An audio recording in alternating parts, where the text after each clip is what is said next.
Shalom Bapak Ibu sahabat Galilea yang diberkati oleh Tuhan Yesus. Mari kita siapkan diri dan kita berdoa. Bapa Surgawi, Bapa di dalam nama Yesus, kami datang di hadapan-Mu. Kami mengucap syukur buat kebaikan Tuhan yang sudah kami alami di sepanjang malam. Dalam istirahat tidur, Engkau yang sudah menjaga dan menyertai dan memberkati petiduran kami, dan Engkau yang membangunkan kami di hari ini. Kami ada sebagaimana kami berada karena Tuhan yang mengadakannya bagi kami.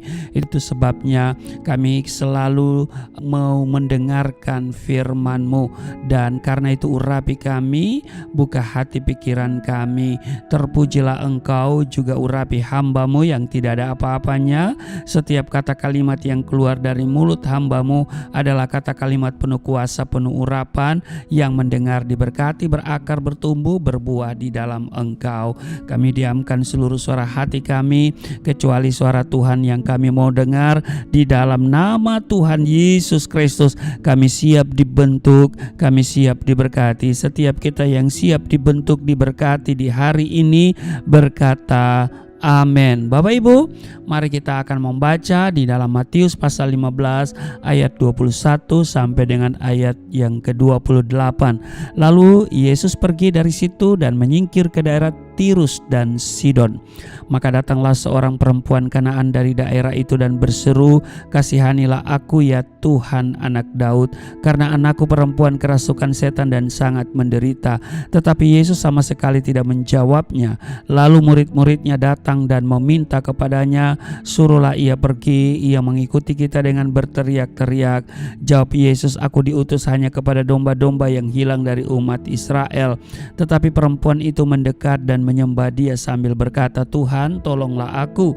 Tetapi Yesus menjawab, "Tidak patut mengambil roti yang disediakan bagi anak-anak dan melemparkannya kepada anjing." Kata perempuan itu, "Benar Tuhan, namun anjing itu makan remah-remah yang jatuh dari meja tuannya."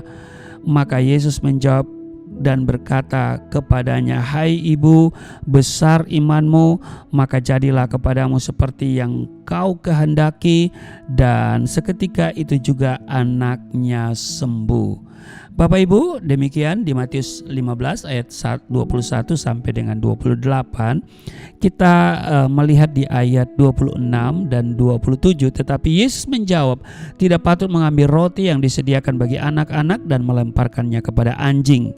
Kata perempuan itu, "Benar Tuhan, namun anjing itu makan remah-remah yang jatuh dari meja tuannya."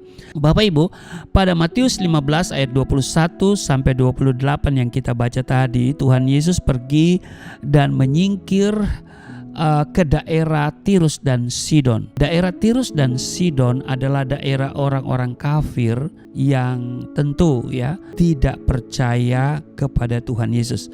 Nah, di situ terdapat seorang wanita Kanaan yang datang kepada Tuhan, sudah tadi yang kita baca, meminta belas kasihan daripada Tuhan Yesus karena anaknya kerasukan setan dan sangat menderita.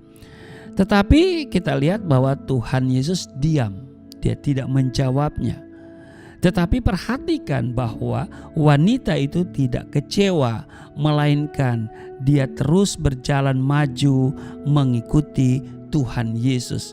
Berkali-kali wanita itu datang kepada Yesus, tapi dia menolak dengan begitu keras, Namun wanita Kanaan itu memiliki iman yang besar, sehingga walaupun ditolak oleh Tuhan saat itu, imannya makin kuat. Ini yang menarik. Walaupun ia ditolak, tetapi imannya makin kuat, bukan melemah, bukan kandas, bukan gugur, tapi makin kuat. Semakin keras penolakan dari Tuhan, semakin ia sujud menyembah kepadanya. Perhatikan, fokus wanita itu adalah agar permohonannya dikabulkan, yaitu kesembuhan bagi anaknya yang kerasukan setan dan sangat menderita. Tapi perhatikan, fokus Tuhan Yesus bukanlah pada permohonannya, melainkan kepada pemohonnya, ya kan? Bukan tentang apa yang dia minta, yang dia mohonkan, tetapi fokus Tuhan pada pemohon, pada pribadi daripada wanita itu. Bapak Ibu sahabat Galilea yang diberkati oleh Tuhan Yesus, Tuhan tidak berfokus pada apa yang kita doakan, tetapi seringkali Ia lebih berfokus kepada diri kita. Ia ingin kita masuk dalam proses pemurnian karena Ia tahu bahwa kecenderungan manusia hanya ingin memiliki yang diingini hatinya. Kekuatan kita harus lahir dari dalam, Bapak Ibu, yaitu kemurnian. Untuk itu kita harus mengaplikasikan hal yang rohani pada kehidupan yang jasmani. Apabila dari dalam diri kita benar, ya, akan ada kuasa Allah. Amin. Hati yang murni ini berbicara tentang kedalaman hati yang tanpa tipu muslihat dan tidak bersumpah palsu. Jadi, jika hari ini permintaan kita belum terjawab, mungkin, sekali lagi mungkin, kita belum matang dalam proses. Kecenderungan manusia adalah cara yang instan dan melupakan proses kehidupan. Bila iman kita sudah kuat pada proses yang kita jalani, maka fokus hidup kita bukan lagi tentang jawaban doa, tetapi kematangan hidup. Tuhan mau menjawab atau tidak permohonan kita tidak akan terlalu jadi masalah bagi kita. Kenapa? Karena kita sudah matang. Amin. Iya, jadi Tuhan mau jawab atau tidak permohonan kita tidak terlalu jadi masalah lagi, melainkan yang terlebih penting ialah menyembah Dia. Rasul Paulus pernah meminta agar Tuhan mencabut duri dalam daging, tapi Tuhan menjawab apa? Dikatakan di sini, cukuplah kasih karuniaku bagimu, justru dalam kelemahanlah kuasaku menjadi sempurna. Saudara baca di 2 Korintus 12 ayatnya yang ke-9. Rasul Paulus tidak mengeluh kepada Tuhan, melainkan berkata, terlebih aku suka dalam penderitaan dan penganiayaan karena Injil, karena jika aku lemah maka aku kuat. 2 Korintus pasalnya yang ke-12 ayat 10. Cobalah melihat dari sudut pandang Allah ketika mendapati bahwa doamu sampai saat ini belum terjawab. Amin. Jadi saat ini Bapak Ibu, pertanyaan yang paling penting, pernahkah saudara merasa seolah Tuhan diam atas persoalan yang saudara alami? Bagaimana respon saudara? Hari ini mungkin permintaan kita belum dijawab Tuhan. Barangkali kita belum matang dalam proses. Bila iman kita sudah kuat dan proses kita jalani sudah mantap, maka fokus hidup kita bukan lagi tentang jawaban doa Bapak Ibu, tetapi kematangan hidup.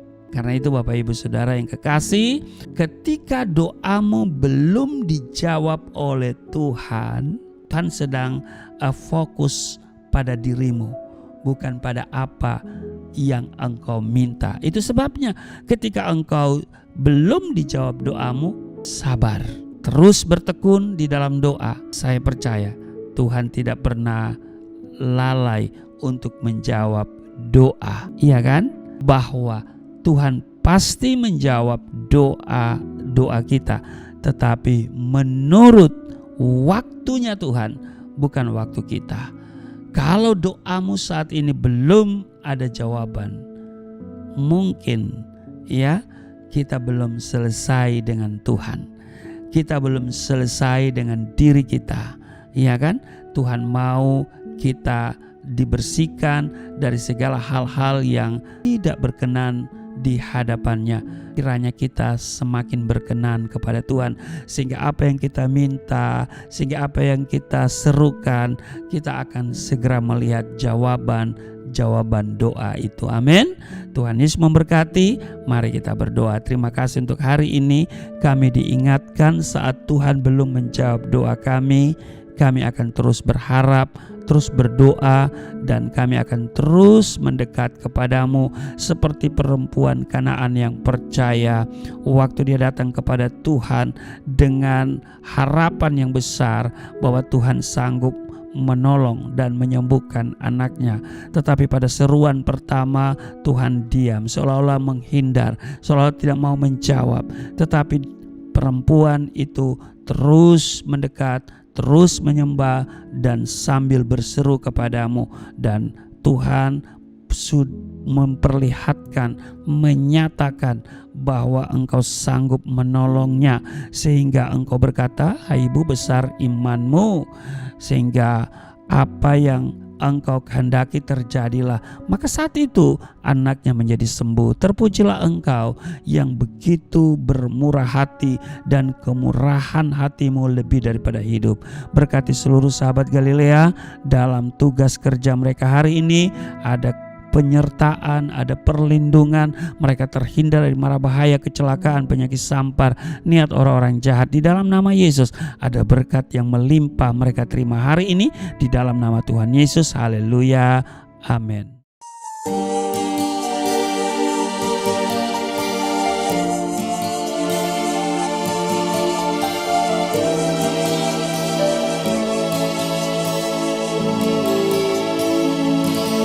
Bapa kami yang di surga,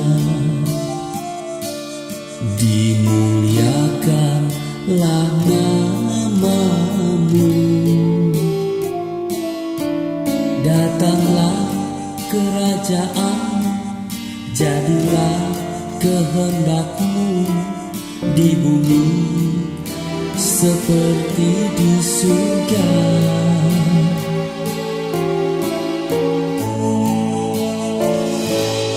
Berikanlah kepada kami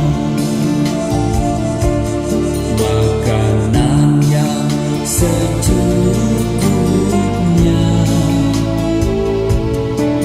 Ampunilah dosa kami seperti kami mengampuni orang yang bersalah pada kami.